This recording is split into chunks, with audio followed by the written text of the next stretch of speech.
ברוריה! ברוריה! נו, מה קורה איתה זאתי? טוב, נשאיר לה וזהו. שיהיה לה חלון! רק תפתחי את התריס, יא הבלה! גבר! הרווחתי 100 שקל בלוטו. וואלה, איך? לא שלחתי.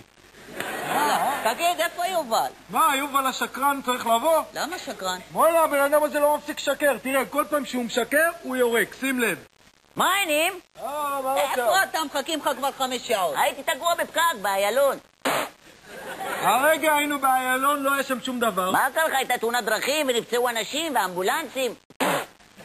טוב, לא חשוב. תגידו, קיבלתם את התוצאות של הפסיכומטרי? בטח, שיחקתי אותה. וואלה, כמה קיבלת? 98. מה זה מתאים? לחוג תפירה. וואלה, עזם אותך חוג תפירה, אני מדבר, אני הבאתי לך תוצאה. כמה קיבלת? 730. נפלתי מתמטיקה, אבל אנגלית הלך לי טוב. טוב, זה לא חוכמה, הוא דובר אנגלית, הוא לא יליד הארץ. באמת, מאיפה הוא? חדרה. אסנת! איפה ברוריה, היא יורדת? ברוריה יורדת. הלו.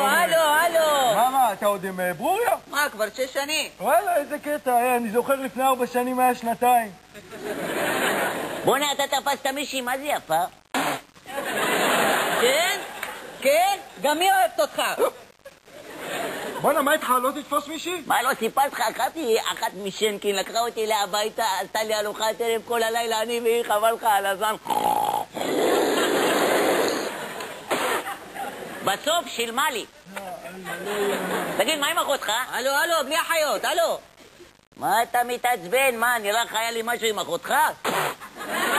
בוא'נה, תיזהר. חוץ מזה, מה, אתה יצאת עם אחותו? זה לא אותו דבר, אל תשווה, אני את אחותו אהבתי. אני כיבדתי אותה. וגם לא היה בינינו שום דבר מיני.